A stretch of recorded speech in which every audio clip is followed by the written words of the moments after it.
সুপ্রিয় দর্শক, আসসালামু আলাইকুম। রূপসী বাংলা টিভির পক্ষ থেকে আপনাদের জানাচ্ছি শুভেচ্ছা। আমি মুজাম্মেল হক মামুন।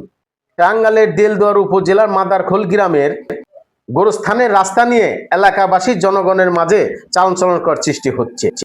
এই মাদারখোল গ্রামে যেই মারা যাবে সেই লাশটি গোরস্থানে দাফন করার জন্য রাস্তা নেই। সরকারি অনুদানে রাস্তা না করে কয়েকটি পিলার করেছে। মাননীয় সংসদ সদস্যের কাছে এলাকা মানুষের একটাই দাবি, এই রাস্তাটি যেন তদন্ত সাপেক্ষে দ্রুত সংস্কারের ব্যবস্থা করা হয়।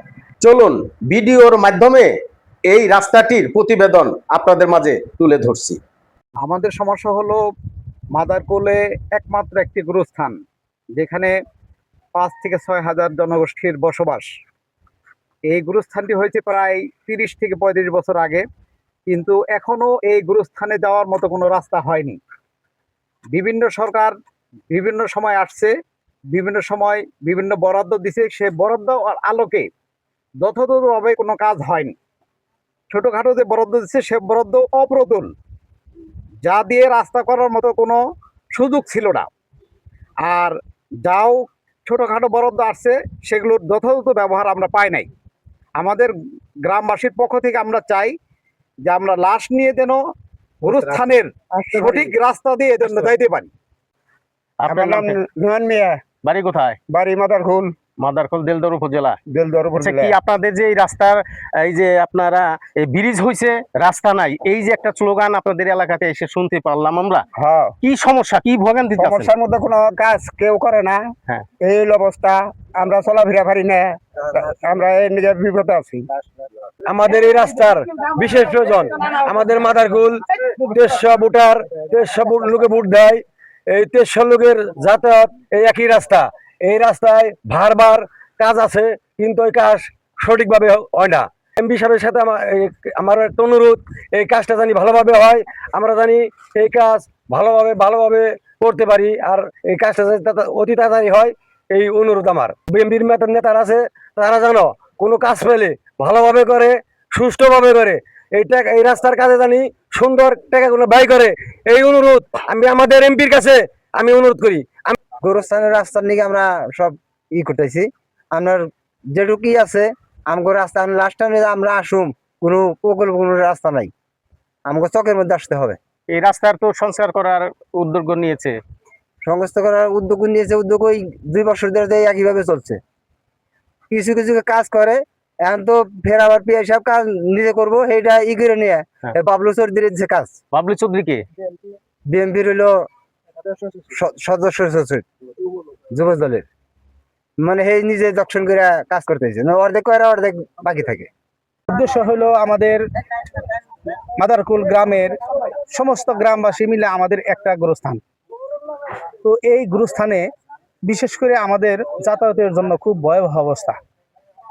আমরা গুরুস্থান উদ্দেশ্য করে আওয়ামী লীগের সময় যে ব্রিজটা পাইছি যে খালের মধ্যে, এই ব্রিজটা আপাতত আমাদের একটু সফল হয়েছে, কিন্তু বিশেষ করে বর্তমানে এখন রাস্তার যে অবস্থা, আমরা এই রাস্তার কারণে এই গুরুস্থানে আসতে পারতেছি না। এই গত 2 দিন আগে একটা লোক মারা গেছে, আমরা নৌকায় করে পার করে এই গুরুস্থানে তাকে দাফন করেছি। আমাদের দুঃখের বিষয় হলো যে আমরা এই থানার পাশের লোক বা প্রশাসন আমাদের যাইতে আইতে দেখতেছে বা দেখে, অথচ আমাদের এই হাল দশা কোনো নেতা বা কোনো এমপি মন্ত্রী আমাদের সাহায্যের হাত বাড়াইছে কিনা আমি জানি না, তবে একটু কাজ হইতেছে, আমি দেখতেছি। এই কাজটা কত টাকার আমার এখনো সঠিক জানা নাই, তবে আমি আপনাদের সকলের দৃষ্টি আকর্ষণ করি যে দয়া করে মেহরবানি করে যে আমাদের এই রাস্তাটা যদি হইতো, তবে আমরা গ্রামবাসী এই গুরুস্থানের জন্য বিশেষ করে উপকারিত হইতাম। বিগত সরকারের আমলে বিভিন্ন সময়ে বিভিন্ন প্রকল্প এখানে আসছে, যেগুলোর সঠিক ব্যবহার এখানে হয় নাই।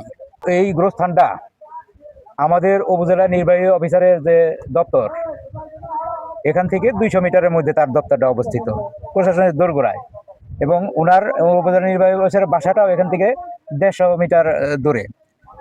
আমরা চাইতেছি যে এই রাস্তাটা এই সঠিকভাবে সুন্দরভাবে হোক, যাতে আমরা লাশটা নিতে পারি। আমরা লাশটাও সঠিক সময়ে ভালোভাবে নিতে পারি না।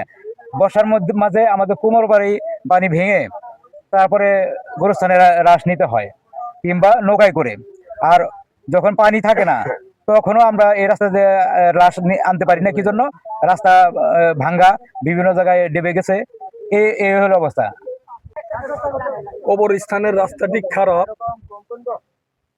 লাশ এবং কি দাফন করার টাইমে জনগণের আসতে অনেক কষ্টকর।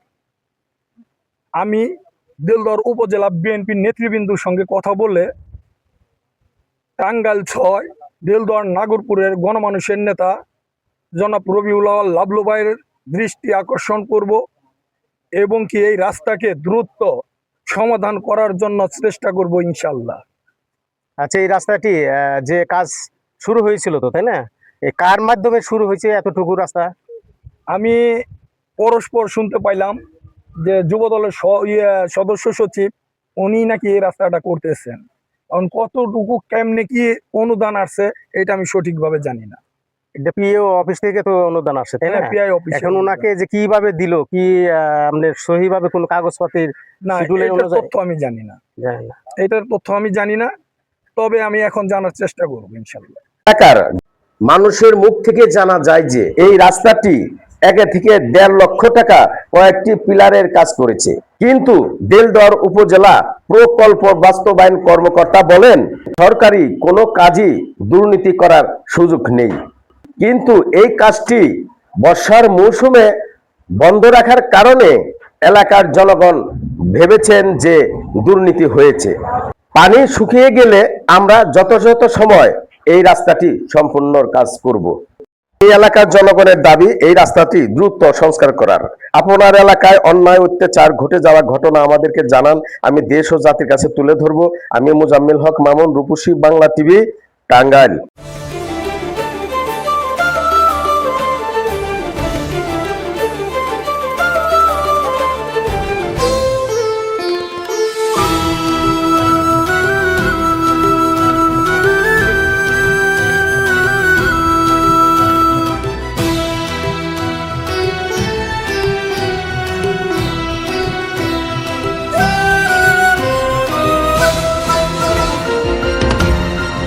টেকনাফ থেকে তেঁতুলিয়া, রূপসা থেকে পাথুরিয়া, বিশ্বজুড়ে রূপসী বাংলা।